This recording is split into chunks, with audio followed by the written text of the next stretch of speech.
Imagine a house by the ocean, where the sound of waves mixes with laughter, music, and the feeling of freedom that only graduation brings. A place where 18-year-olds believed this trip would mark the start of their lives, their independence, their future. But behind one locked bedroom door in that same house, something far darker was unfolding.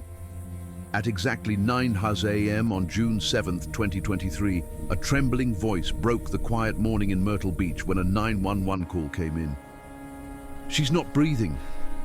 We tried CPR, but she's cold. She's been dead for hours." Those words didn't just report a tragedy, they revealed a nightmare. What should have been a week of celebration had already turned into a crime scene. This is the story of Natalie Jane Martin, an 18-year-old who went on a graduation trip full of dreams, only to be betrayed in the most brutal way possible. The person beside her that night wasn't a stranger, wasn't a burglar, wasn't a monster from the shadows. It was someone she once loved, trusted, and believed would protect her. Tonight, on The Guilty Crime Stories, we uncover how jealousy, control, and silence transformed love into murder. When that call reached Horry County Dispatch, Myrtle Beach was still wrapped in a soft, deceptive calm. The sun was rising, tourists were beginning their morning walks, and nothing in the peaceful coastal air suggested that just a few streets away, a young woman lay dead inside a vacation home. But inside the dispatch center, tension immediately spiked.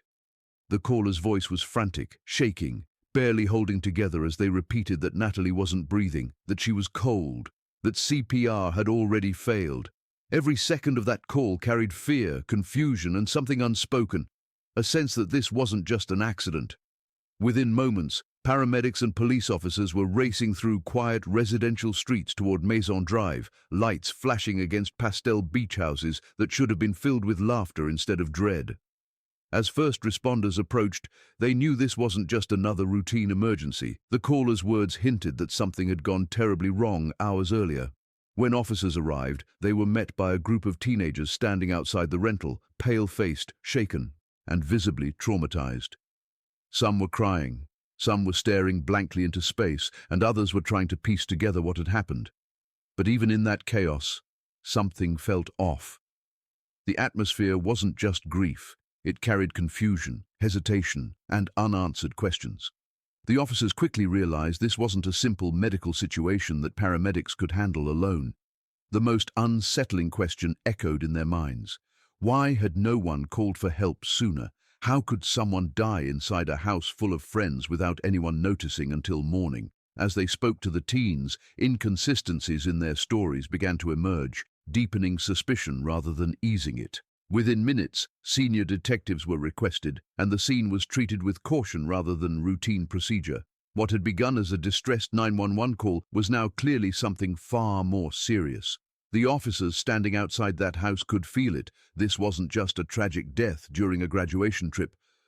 This was the beginning of a complex, emotional, and deeply disturbing homicide investigation that would expose secrets, lies, and betrayal hidden behind a night that was supposed to be unforgettable for all the right reasons.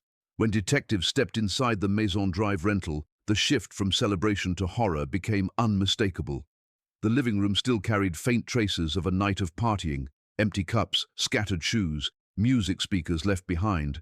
But the energy in the house was no longer carefree. It was heavy, suffocating, and deeply unsettling. Officers moved carefully through the hallway toward the locked bedroom, fully aware that whatever lay behind that door would define the course of their investigation. When they finally entered, they were met with a scene that immediately erased any doubt that this was anything other than a homicide.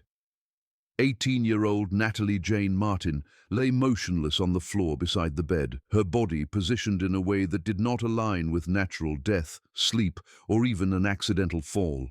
The room itself told a silent story of struggle. The bedding was twisted and disheveled, pillows were out of place, and small pieces of furniture appeared slightly shifted, as if a violent confrontation had taken place in the confined space. But the most chilling discovery came when investigators examined Natalie's neck. Clear, unmistakable signs of manual strangulation were visible, marks that indicated sustained, deliberate pressure applied by human hands. This was not a quick act, not a moment of panic.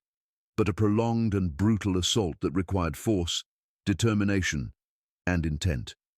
The medical examiner would later confirm that Natalie had been strangled for approximately 3.5 minutes, a terrifying length of time that suggested she fought desperately for her life before losing consciousness. Adding to the mystery, the bedroom door had been locked from the inside, a crucial detail that raised disturbing questions about why someone would seal themselves in a room with a deceased person for hours. There were no signs of forced entry anywhere in the house, no broken windows, no pried doors, and no indication that a stranger had entered the property. Nothing was missing, nothing appeared ransacked, and there was no evidence of robbery or random violence. Instead, everything pointed towards someone Natalie knew, trusted, and had been alone with in that very room. Crime scene technicians began their meticulous work, photographing every angle of the body, documenting blood patterns, and carefully collecting physical evidence that would later become key to the case. Investigators also noted the absence of defensive wounds on Natalie's hands, suggesting she may have been attacked while vulnerable, possibly while resting or asleep, leaving her little chance to fight back.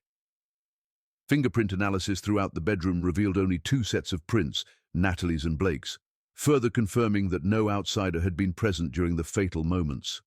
As detectives stood in that silent, dimly lit room, surrounded by evidence of a young life violently cut short, it became painfully clear that this was not a tragic accident, not a misunderstanding, and not a medical emergency.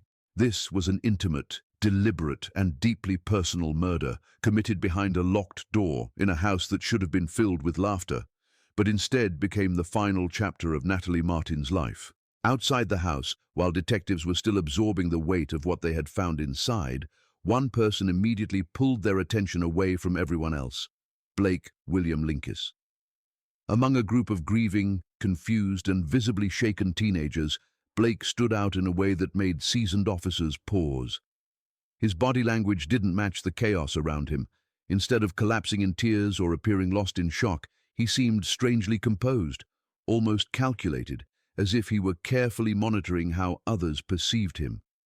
What made the situation even more unsettling were the visible wounds on his chest, shallow, freshly made cuts that were bleeding just enough to draw attention, but not enough to be life-threatening. To investigators, these weren't random injuries. They recognized them instantly as classic hesitation marks, often seen in staged suicide attempts rather than genuine ones. Blake claimed he had tried to take his own life after discovering Natalie's body, yet his story felt rehearsed, full of gaps, and lacking the raw desperation one would expect from someone who had just lost a close friend. If he had truly found Natalie dead, why hadn't he called 911 immediately? Why had he stayed silent for hours? As officers began speaking with the other teens, a clearer and more disturbing picture emerged. They revealed that Blake had been alone in the locked bedroom with Natalie for nearly 10 hours before finally emerging at 9 a.m., bleeding and claiming he couldn't wake her up. 10 hours, an unthinkable amount of time to remain behind a closed door with a deceased person. While other friends appeared devastated, crying, and struggling to process what had happened, Blake's reactions felt out of place. Rather than expressing genuine grief, he seemed more focused on explaining himself, seeking sympathy, and controlling the narrative. His emotions shifted quickly, never settling into true sorrow, which only deepened investigators' suspicions. As questioning continued, Blake became increasingly evasive, avoiding specific details about the previous night and contradicting himself at key moments. Detectives could sense that he wasn't simply a traumatized young man. He was someone trying to manage information, not someone desperate for the truth. When officers combined his suspicious injuries, his long isolation with Natalie's body, and the fact that he was her former boyfriend, their focus narrowed sharply. In that quiet morning outside the beach house, Blake Linkis was no longer just a grieving friend. He had become the primary suspect in what was now clearly a calculated and deeply personal murder. As investigators turned from Blake's behavior to the evidence, they realized that the most powerful witnesses in this case wouldn't be people. They would be phones. Unlike emotions or stories, digital footprints do not panic, forget, or lie, and in Natalie Martin's case, they would become the key to understanding what truly happened behind that locked door. Forensic analysts began reconstructing the final hours of June 6, 2023, and almost immediately, a chilling pattern emerged. At exactly 10:17 p.m., Natalie's phone went completely silent, with no further messages, calls, or movement detected. At the exact same moment, Blake's phone also went dark, creating a perfect digital overlap that could not be dismissed as coincidence. For 45 minutes, both devices remained inactive, as if time itself had stopped inside that bedroom. Then, at 11:02 p.m., Blake's phone suddenly came back to life with a single devastating message to his father that would later be described as his confession. "I got mad and screwed up. I love you guys forever. I really don't want to do this, but I have to." Those words revealed not just guilt, but intent, emotional turmoil, and a mind already moving towards self-destruction after committing an irreversible act. As analysts dug deeper into their phones, they uncovered the emotional trigger that had pushed Blake over the edge. In the hours before her death, Natalie had been texting a local boy she had met during the trip, a completely normal interaction for a newly single teenager, but for Blake, it felt like betrayal. Investigators found a deeply troubling message Blake had sent to Natalie weeks earlier on May 5, 2023. "If you hate me so much, I just want you to try to find someone else so I can beat their ass and feel a lot better about it." That message stripped away any doubt about his mindset. This wasn't heartbreak, this was possession. Digital forensics also revealed a broader pattern of behavior. Blake had repeatedly monitored Natalie's movements, questioned her friendships, and attempted to control who she spoke to even after their breakup. His texts showed jealousy escalating into anger, anger into obsession, and obsession into violence. Social media analysis painted a similar picture of a young man who could not accept rejection, who viewed Natalie's independence as a personal attack rather than her right. Piece by piece, the digital evidence built a clear narrative. This was not a sudden, uncontrollable outburst, but the culmination of months of emotional manipulation and control. By the time investigators connected the silent phones, the confession text, and Blake's prior threats, they no longer needed to guess at motive.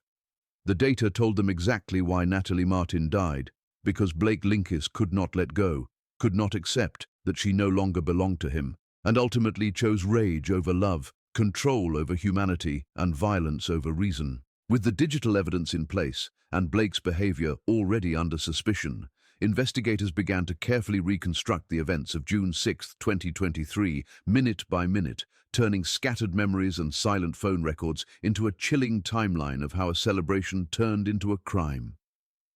The evening had started like any other graduation trip night. The group was excited, dressed up, and planning to go to the House of Blues in North Myrtle Beach, eager to make memories they believed they would carry forever.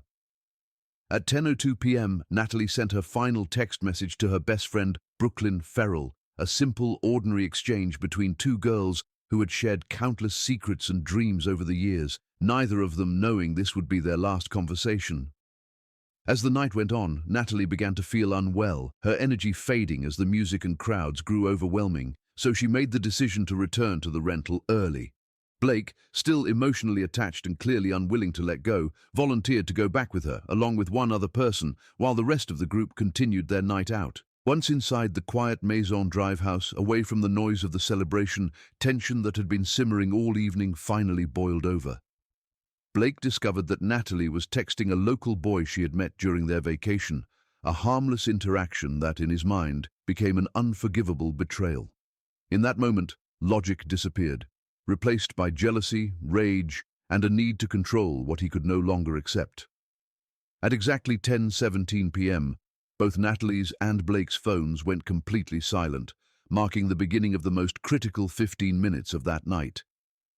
During this window, inside the locked bedroom, Blake attacked Natalie, manually strangling her in a slow, deliberate act that lasted approximately 3.5 minutes, long enough for her to struggle, fight, and ultimately lose consciousness.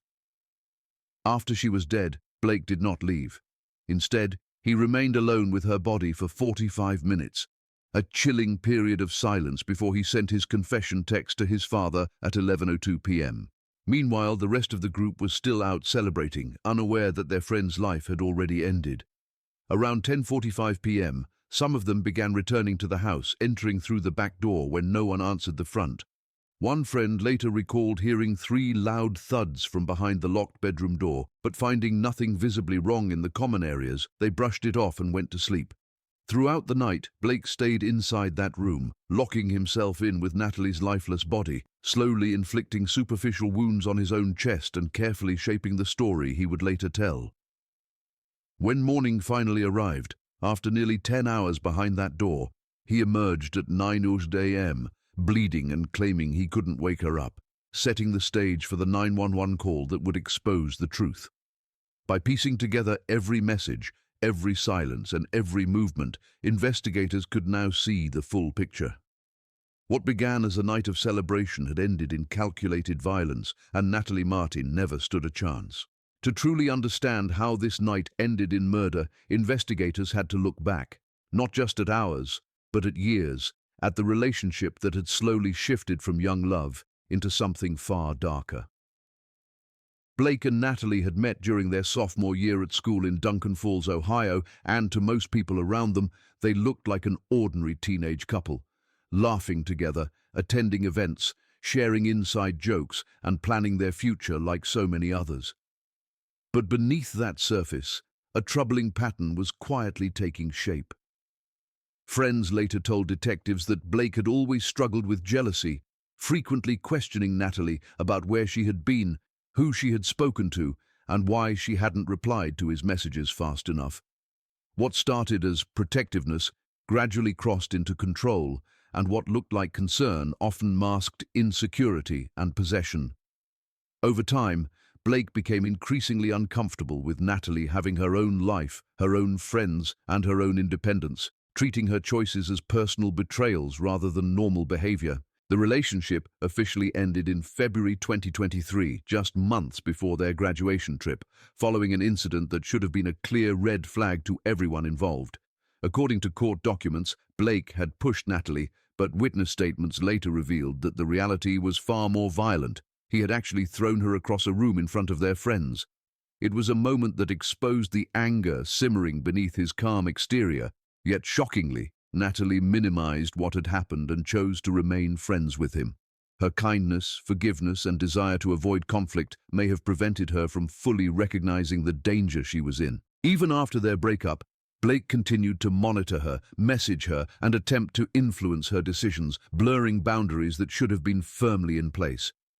Investigators also learned that Blake had been diagnosed with autism spectrum disorder, which helped explain some of his emotional struggles, but did not excuse or justify the deliberate violence he later inflicted. School officials, including Principal Troy Dawson, expressed disbelief that someone they had known for years could commit such an act, admitting that their community had failed to recognize the escalating warning signs of domestic abuse among their students. Looking back, the pattern was painfully clear. Jealousy had turned into control, control had turned into anger, and anger had ultimately turned into murder, leaving behind a tragic lesson about how dangerous relationship warning signs can be when they are ignored. With the physical evidence, digital records, and reconstructed timeline all pointing in the same direction, investigators pressed forward, knowing that the final truth would come not just from technology, but from Blake himself. During his second interview with Horry County Police, the carefully crafted story he had presented earlier finally began to crumble. Confronted with phone records, blood patterns, and inconsistencies in his account, Blake abandoned his claim that he had merely found Natalie dead and attempted suicide in despair. Instead, he admitted what detectives had already pieced together, that he had become enraged after discovering Natalie was texting another boy, and in that moment of jealousy, he chose violence over reason. His confession revealed a deeply possessive mindset, one in which he viewed Natalie not as an independent person, but as someone who still belonged to him despite their breakup. He described how he strangled her, providing details about the duration and method that only the killer could know, and admitted that after she died, he stayed in the locked bedroom with her body for hours. During that time, he deliberately inflicted superficial wounds to his own chest to support the suicide narrative he planned to present, showing calculation rather than panic. What struck investigators most, however, was not just what he said, but what he did not show: genuine remorse. His primary focus seemed to be on how his actions would affect his own future, rather than the life he had taken. On June 8, 2023, exactly 1 month after high school graduation, Blake William Linkis was formally arrested and charged with 1 count of murder, marking the end of his freedom and the beginning of a long legal battle. Yet, in a decision that shocked many, Third Judicial Circuit Judge Thomas Cooper Jr. later granted Blake a $150,000 bond, stating that nothing in his background suggested he was a violent person, a conclusion that ignored the fact that he had just confessed to strangling an 18-year-old girl to death. For 635 days, Blake lived under house arrest in Ohio while Natalie's family grieved, a painful reminder of how the justice system can sometimes fail victims of domestic violence. Finally, on March 3, 2025, as his trial was about to begin, Blake pleaded guilty to murder, sparing the Martin family a lengthy courtroom ordeal but also denying them a full public trial. During sentencing, prosecutors presented powerful evidence and victim impact statements, including heartbreaking testimony from Natalie's father and best friend. Judge Dedra Jefferson ultimately sentenced Blake to 45 years in prison without the possibility of parole, firmly rejecting the defense's request for the minimum 30-year term, stating that manual strangulation required extraordinary force and deserved severe punishment. As Blake was handcuffed and led away, it marked the end of one chapter, but, as this case would later show, not the end of the story. Natalie Martin should have been starting her life, walking onto a college campus, chasing her dreams, building a future filled with love, laughter, and possibility. She should have grown, traveled, fallen in love with someone who respected her, and lived the long, beautiful life every 18-year-old deserves. Instead, her story ended inside a locked bedroom, on a graduation trip meant to celebrate beginnings, not mark a brutal ending. Her best friend, Brooklyn Ferrell, has since turned her grief into purpose, warning others that abuse doesn't always look obvious and doesn't always start with violence. Sometimes it begins with control, jealousy, and manipulation that slowly escalates. If you suspect anything, reach out, she reminds everyone, because silence can be deadly. This case is not just about one murder, it is a painful lesson about recognizing warning signs, listening to instincts, and taking teenage relationship abuse seriously. Love should never make you afraid, never isolate you, and never cost you your life. Natalie's story is a heartbreak, but it is also a warning that the person closest to you can sometimes be the most dangerous, and that speaking up, seeking help, and trusting your truth could save a life.